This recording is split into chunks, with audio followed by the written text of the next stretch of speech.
Odysseus, son of Laertes and king of rocky Ithaca, stood upon the ashen ruins of Troy, the war finally won after 10 brutal years of blood and sacrifice. Yet even as he watched the smoke curl into the sky, he knew the gods were not done with him. He was not the strongest among the Greeks. Achilles had claimed that title and fallen. Nor the favored. Athena's wisdom came with sharp conditions, and Poseidon bore a hatred as vast as the sea itself. But what Odysseus carried, no god could crush his mind. He would not bend. He would not break. And when the gods denied him the sea's mercy, he did what no hero was expected to do. He adapted. His journey home was no mere voyage. It was a decade of relentless tests, a gauntlet forged not by fate, but by divine contempt. Yet Odysseus endured, not by power, but by wit, grit, and the unyielding will to see his home again. His fleet set sail, hearts light with the promise of return. But Zeus had other plans, and Poseidon, god of the sea, had taken offense. Odysseus had blinded his son, the Cyclops Polyphemus, and for that, the sea turned cruel. Tempests shattered his ships. Currents dragged them to lands where logic meant nothing and monsters waited beneath every shadow. First came the Lotus Eaters, gentle people with flowers that dulled the mind and softened resolve. His men, dazed, forgot their homes, their names, even why they sailed. But Odysseus dragged them back by force. He did not beg, he commanded. He bound them to the ships and lashed the oars with reason. Their memories returned not with time, but with discipline. Then came the island of the Cyclopes, giants with single eyes and appetites for man-flesh.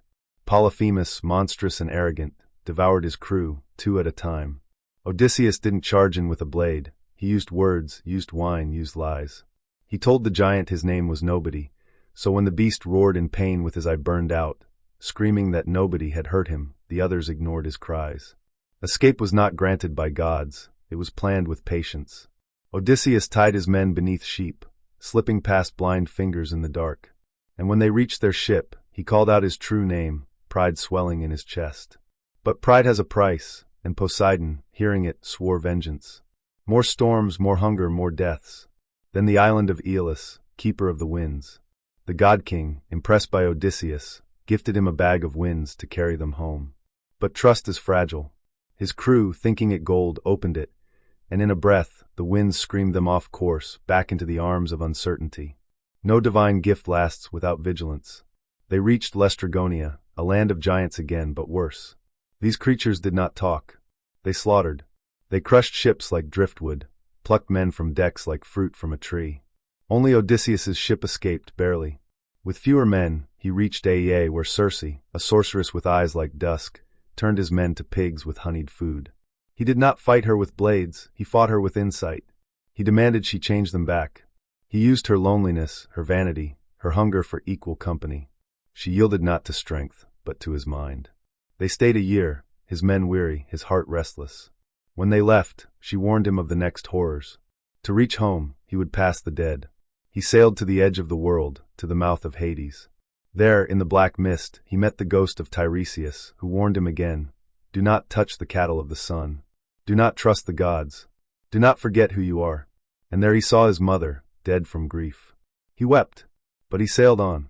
Next came the sirens, creatures with voices like dreams and songs that promised peace. He ordered his men to plug their ears with wax. But he wanted to hear, he had to know.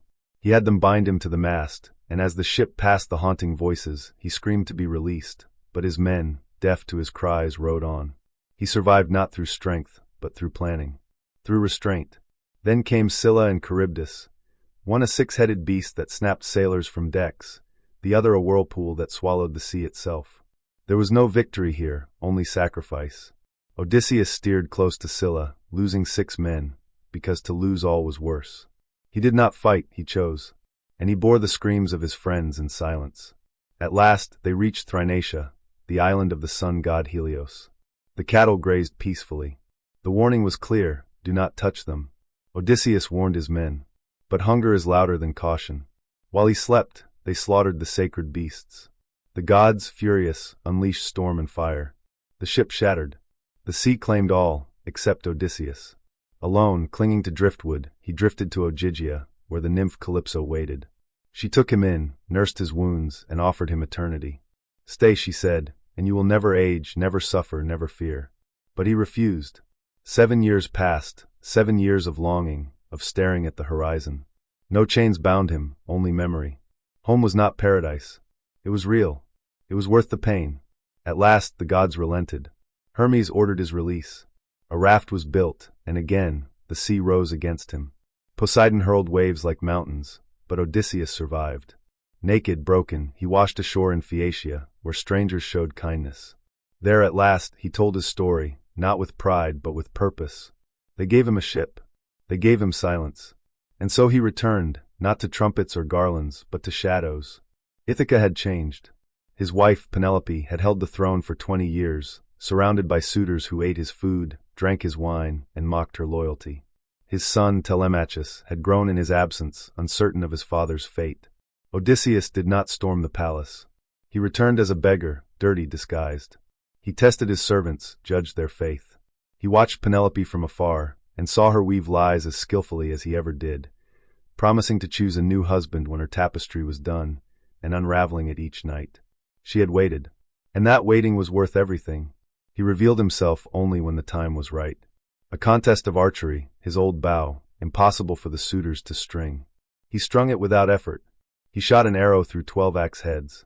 Then he killed them all, not with a god's fury, but with a man's justice. One by one. No speeches. No mercy. At last, he stood before Penelope. She tested him, asked about their bed. He told her it was carved into the roots of a tree, unmoving, unbreakable. She wept, because no impostor would know that. And they were whole again. 20 years of war and wandering. A man who faced gods, monsters, witches, storms, betrayal, and despair. And he won, not because he was chosen, but because he refused to surrender. Because he remembered who he was, even when the world tried to strip it away. The gods may have cursed his path, but they could not crush his will. He returned not as a hero of legend, but as a man. And in that, he was greater than any god.